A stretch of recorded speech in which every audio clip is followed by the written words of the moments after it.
அதிசயங்கள் செய்கிறவர் நமக்கு இருக்கிறார். அற்புதங்கள் செய்கிறவர் என்று நமக்குள் வசிக்கிறார். செங்கடலை இரண்டாக பிரித்திட்டார். செங்கடலை பிரித்திட்டார். திரியேக கடவுளின் நாமத்தினால் நம் அனைவருக்கும் கிருபையும் சமாதானம் உண்டாவதாக. ஆமீன். இந்த ஆசீர்வாதமான ஜெப தியான வேலையில வந்திருக்கிறவங்களை கடவுள் ஆஸ்வதிப்பாராக.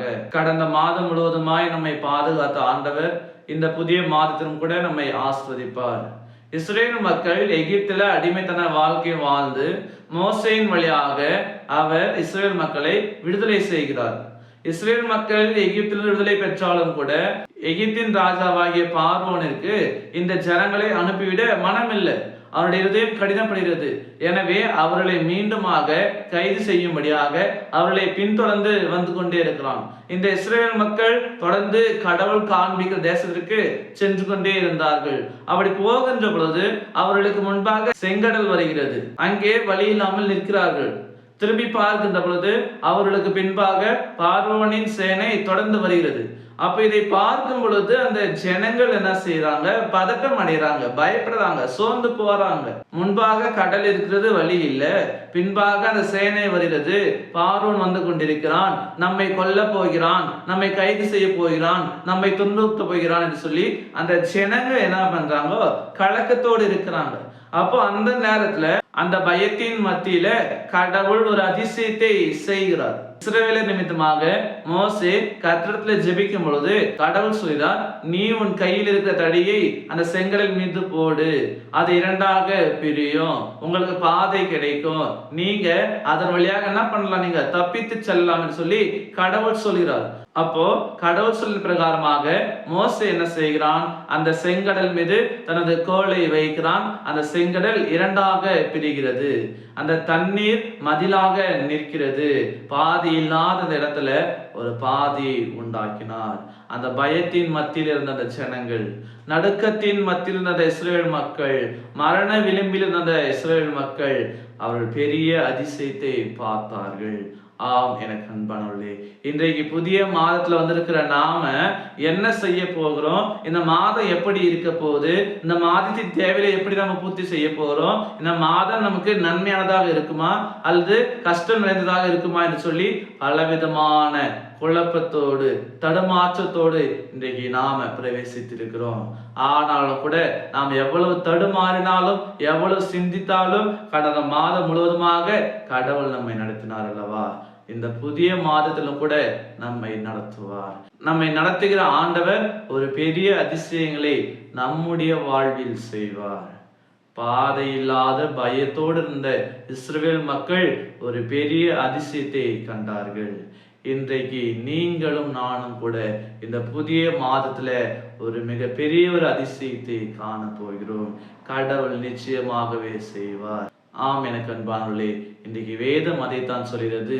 மீகா தீர்க்கதரிசன புஸ்தகம் 7ஆம் அதிகாரம் 15வது வசனம் இப்படியாக சொல்கிறது, நீ எகிப்து தேசத்திலிருந்து புறப்பட்ட நாளில் நடந்தது போலவே உன்னை அதிசயங்களை காண பண்ணுவேன். ஆம், எனக்கு அன்பானவர்களே, பார்க்கின்ற பொழுது கர்த்தருடைய வார்த்தை சொல்கிறது, நீ எகிப்து தேசத்தில் புறப்பட்ட நாளில் கண்ட அதிசயத்தை போல. இந்த இஸ்ரவேல் மக்கள் எகிப்திலிருந்து புறப்பட்ட போது அவர்கள் கண்ட அதிசயம் அந்த செங்கடல் இரண்டாக பிரிந்தது. பாதை இல்லாத இடத்துல பாதை உண்டானது. இன்றைக்கு இந்த மாதத்துல கடவுள் அப்படிப்பட்ட மிகப்பெரிய அதிசயங்களை செய்வார். இந்த விசுவாசத்தோடு நாம் கடவுளுக்குள்ளாக வாழ்வோம். ஏனென்றால் நாம் பாவத்தில் இருந்த பொழுது, பிசாசின் பிடியில் இருந்த பொழுது, அவருக்கு மாறனாகிய கிறிஸ்துவின் மூலமாக நம்மை மீட்க சித்தம் கொண்டார். அந்த இயேசு ஆண்டவர் ஒருவரும் வெல்லாத மரணத்தை வென்றார். ஒருவரும் செய்யாத மரணத்தை அழித்தார். மரணத்தை வென்று 3ஆம் நாளிலே உயிரோடு எழுந்து இன்றைக்கு நம்முடைய வாழ்வில் அதிசயங்களை செய்கின்றவராக, அதிசயமானவராக நிற்கிறார். அவரை நோக்கி பார்ப்போம், அவரை பின்தொடர்வோம், அவருக்குள்ளாக வாழுவோம். அந்த ஆண்டவராகிய இயேசு கிறிஸ்து இந்த புதிய மாதத்துல புதிய அதிசயங்களை செய்வார். ஆமீன். எல்லாவற்றுக்கும் மேலான தெய்வீக சமாதானம் உங்கள் இருதயங்களையும் சிந்தனைகளையும் கிறிஸ்து இயேசுக்குள் காத்துக் கொள்வாராக. ஆமீன். யாவரும் கண்களை மூடி கடவுளை நோக்கி நாம் ஜெபிப்போம்.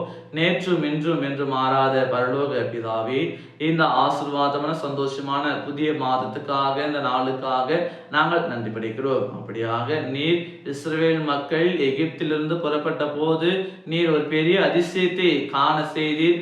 அதே போல இந்த புதிய மாதத்திலும் கூட நாங்கள் உம்மீது பாரத்தை வைத்து பிரவேசித்திருக்கிற பொழுது இந்த மாதத்துல நீதாமே பெரிய அதிசயங்களை எங்களுடைய வாழ்வில் செய்திருக்க வேண்டுமாய் நாங்கள் வேண்டி இருக்கிறோம்.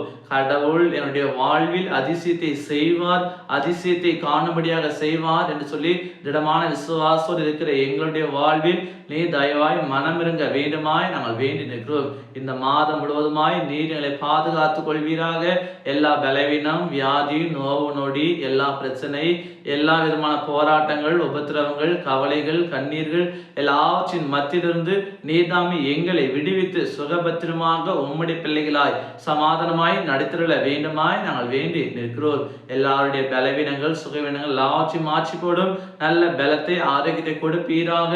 படிக்கிற எல்லாரும் நல்ல படிப்பின் ஞானம், அறிவு, சகல திறமை எல்லாவற்றையும் கொடுத்துள்ள வேண்டுமாய் நாங்கள் வேண்டி நிற்கிறோம். இன்னுமாய் அநேக ஜனங்கள் எதிர்பார்ப்பின் மத்தியில, தேவையின் மத்தியில வாழ்ந்து கொண்டிருக்கிறார்கள். நீதாம் எல்லாருடைய தேவையை நிறைவேற்றி எல்லாருக்கும் நிறைவான முழுமையான ஒரு வாழ்வை கொடுத்துள்ள வேண்டுமாய் கூட நாங்கள் வேண்டி நிற்கிறோம். தொடர்ந்து நீர் எங்களை பாதுகாத்துக் கொள்ளும், நீர் எங்களை நடத்தும், நீர் எங்களை ஆசிரியோர். மீட்பர் இயேசுவின் நாமத்தில் ஜெபிக்கிறோம் பிதாவே. ஆமீன். அனைவருக்கும் ஸ்தோத்திரம். கடவுள் உங்களை ஆசீர்வதிப்பாராக. ஆமீன்.